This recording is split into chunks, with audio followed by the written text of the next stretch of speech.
اور اب کویشچن یہ کہ بچے 20-30 سال ہمارے گھر مہمان ہیں تو اس کے بعد کیا؟ اس کے بعد وہ ان میں سے اکثر اپنے اپنے گھروں میں چلے جائیں گے، اور کسی ایک بچے کے ساتھ ممکن ہے کہ ہم خود اس کے گھر میں اس کے مہمان ہو جائیں، خواہ وہ گھر ہمارا اپنا ہی ہو۔ ان معاملات کو بھی ہم آگے چل کر سٹیجز آف لائف میں زیادہ تفصیل سے ڈسکس کریں گے۔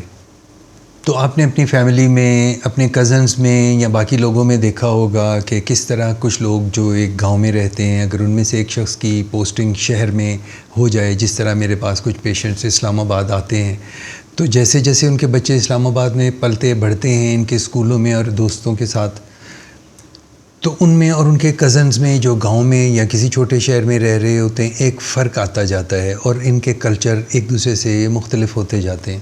ان کی ہیبٹس، ان کا اٹھنا بیٹھنا، رہنا، سوچ ایک فرق ڈائریکشن میں گرو کرتی ہے۔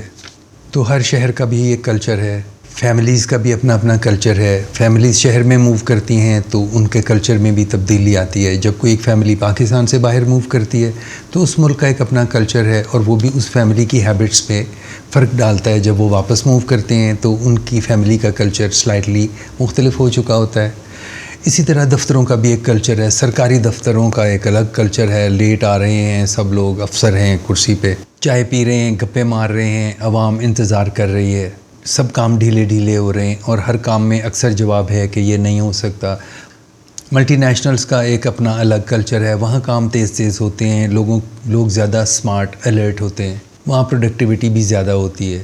تو سوسائٹیز کے کلچر ہیں، دفتروں کے کلچرز ہیں، انسٹیٹیوشنز کے کلچر ہیں، اور گھر بھی جو کہ ایک انسٹیٹیوشن ہے اس کا بھی ایک کلچر ہے۔ تو آج کا ٹاپک ہمارا اس فیملی کلچر کو بنانا ہے جس میں ہمارا بچہ اپنی بہترین صلاحیتوں کو باہر لا سکے۔ تو آج ہم فیملی کلچرز کو دیکھیں گے اور پھر اس میں سے چنیں گے کہ ہمارے لیے کون سا کلچر بہترین رہے گا۔ تو اس کے لیے ہم پہلے مختصراً سمجھیں گے کہ کلچر کیا ہے، اور پھر مختلف جگہوں کے کلچر، پرٹیکولرلی فیملی کلچر کیا ہوتا ہے۔ تو سوسائٹیز کا کلچر، گھر کا کلچر، یہ کلچر ایک بڑا انٹرسٹنگ ورڈ ہے۔ اس کی اوریجن وہی ہے جو ایگریکلچر ہے، یعنی کہ کوئی چیز کلٹیویٹ کرنا، جس میں کوئی چیز گرو کرے اور اگے۔ تو ایگریکلچر میں انسان اپنے جسم کے لیے، اپنی زندگی کو برقرار رکھنے کے لیے اناج، پھل، کھانا اگاتا ہے، اور خوبصورتی کے لیے پھل پھول۔ تو جس طرح ایک زرخیز کلچر میں بہتر فصل، پھل پھول اگتے ہیں، اسی طرح ایک بہتر سوسائٹی کے کلچر میں بہتر خیالات، بہتر آئیڈیاز، رواج اور زندگی کو گزارنے کے بہتر طریقے گرو کرتے ہیں۔ خواہ وہ دفتر کا کلچر ہو، خواہ وہ گھر کا کلچر ہو، یا جنرل سوسائٹی کا کلچر ہو، جیسے جیسے وہ کلچر ڈیولپ کرتا ہے، لوگوں کے بیچ میں کھینچا تانی کم ہوتی ہے، ان کی انفرادی صلاحیتیں یا انڈیویجول پوٹینشل بھی کھل کر سامنے آتا ہے، اور سوسائٹی کا کلیکٹیو پوٹینشل یا اجتماعی صلاحیت بھی زیادہ کھل کر سامنے آتی ہے۔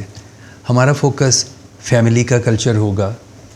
تو اب ہم ان سب کلچرز کو سمجھنے کے لیے ایک مینٹل ماڈل ڈیولپ کریں گے، اور اس کے اسکیل کے اوپر ہم باقی کلچرز کو اور اپنے کلچرز کو دیکھیں گے، اور وہ اسکیل ہے ٹائم کا اسکیل۔ اس کے دو اینڈز پہ دو کلچرز ہوں گے۔ ایک کلچر ہے جو پیچھے کو دیکھنے کا ہے، کنزرویٹو ہے، قدامت پسند ہے، اور شخصیات کے اوپر فوکس ہے، پرسن فوکسڈ ہے۔ دوسرا کلچر آگے دیکھنے کا کلچر ہے، فیوچر میں دیکھنے کا، پروگریسو کلچر۔ اس میں تبدیلی ہے۔ پہلے کلچر میں ایک جمود ہے اور چیزوں کو ویسے کا ویسا ہی رکھنا ہے۔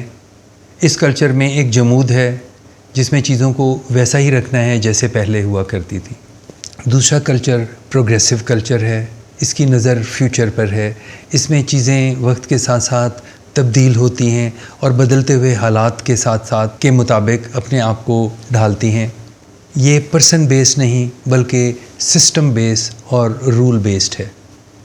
اب ہم نے یہ یاد رکھنا ہے کہ ہماری فیملی ان میں سے کوئی ایک سسٹم پر نہیں، ہر فیملی میں کچھ کنزرویٹو ایلیمنٹس ہیں اور کچھ پروگریسو ایلیمنٹس ہیں، اور ہماری یا آپ کی فیملی کنزرویٹو ہے یا پروگریسو ہے، یہ کسی کے ریفرنس سے ہی ہو سکتا ہے۔ اگر ہم جس طرح کوئی شخص گورا بھی نہیں ہوتا، کالا بھی نہیں ہوتا، لیکن اگر ایک شخص اس کے ساتھ بٹھا دیں تو آپ یہ بتا سکتے ہیں کہ یہ اس کے مطابق اس کا رنگ ایسا ہے۔ اسی طرح ہر شخص سے زیادہ کوئی امیر ہے، کوئی غریب ہے، لیکن جب دو شخص ملیں تو آپ بتا سکتے ہیں کہ ایک دوسرے کے ریلیشن میں یہ کہاں فال کرتے ہیں، ایجوکیشن میں، چیزوں میں۔ اور اسی طرح کنزرویٹزم اور پروگریسوزم، سب فیملیز اپنے اس ٹائم کے اسکیل میں کنزرویٹو فیملیز سے پروگریسو فیملیز کی طرف موو کرتی ہیں۔ ہر فیملی اس میں کسی ایک جگہ ہے، کوئی وہیں رکی ہوئی ہیں اور نسل در نسل رکی رہتی ہیں، کچھ موو کرتی ہیں، کچھ بہت تیز موو کر جاتی ہیں۔ دونوں اینڈز پہ نقصانات ہیں، اور مڈل میں کوئی ایک ایسا ماڈل ہے، ایک ایسا بیلنس ہے جو ہر فیملی کے لیے الگ الگ ہے، اور آپ اس کو اپنے لیے ڈٹرمن کریں گے۔ اس ویڈیو کے آخر تک آپ فیصلہ کر چکے ہوں گے کہ وہ بیلنس کیا ہے۔ تو آئے اب ہم ان دونوں سسٹم کا ایک کمپیریزن کرتے ہیں۔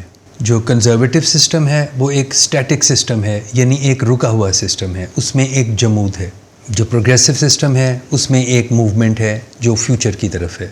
کنزرویٹو سسٹم پیچھے کو دیکھتا ہے، اس کے آئیڈیلز پیچھے ہوتے ہیں، سنہری دور گزر چکا ہوتا ہے اور ہم اس کو واپس لانے کی کوشش کرتے ہیں۔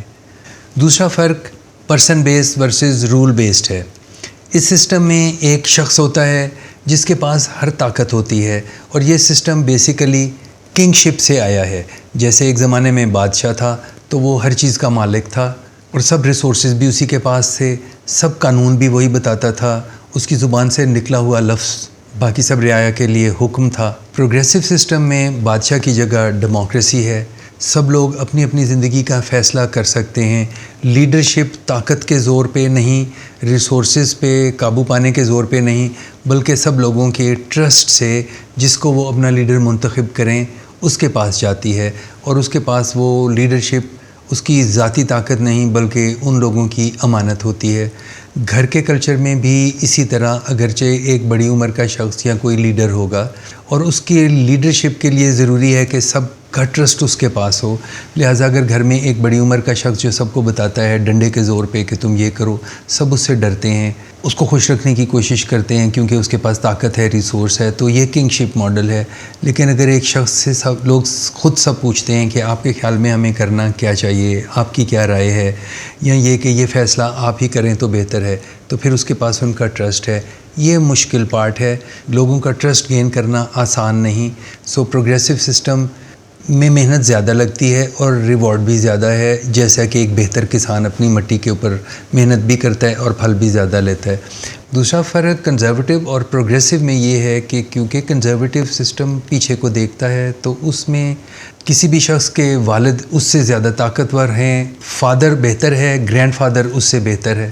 تو کنزرویٹو سسٹم میں ایسا ہوتا ہے کہ ہر آنے والی نسل میں طاقت بھی کم ہوتی جاتی ہے اور ریسورسز بھی کم ہوتے جاتے ہیں، کیونکہ ایک ذمہ دار ہے، اس کے پاس اتنی زمین ہے، اس کے 3 بچے ہیں تو سب کے پاس اتنی زمین، اور پھر ان کے پاس اس سے کم۔ تو اپنی زندگی میں بھی بچوں کے پاس ریسورسز کم ہیں، اور نالج بھی کم ہوتی ہے کیونکہ نالج باہر سے نئی آتی نہیں تھی، ایک ٹریڈیشنل نالج ہوتی تھی، اور بزرگوں کو ہی زیادہ پتہ ہوتا تھا کیونکہ ان کے پاس تجربہ زیادہ ہوتا تھا۔ پروگریسو سسٹم میں بچے اپنے پیرنٹ سے زیادہ تعلیم یافتہ ہوتے ہیں، اور ان کے پاس ایک وقت میں ریسورسز بھی زیادہ ہوتے ہیں، مینٹل ریسورسز بھی، اور تعلیم کے بعد یا نالج کے بعد وہ اسی بزنس سے، اسی کام سے، یا اسی پروفیشن میں جن کے ان کے پیرنٹ ہیں ان سے زیادہ آگے نکل سکتے ہیں۔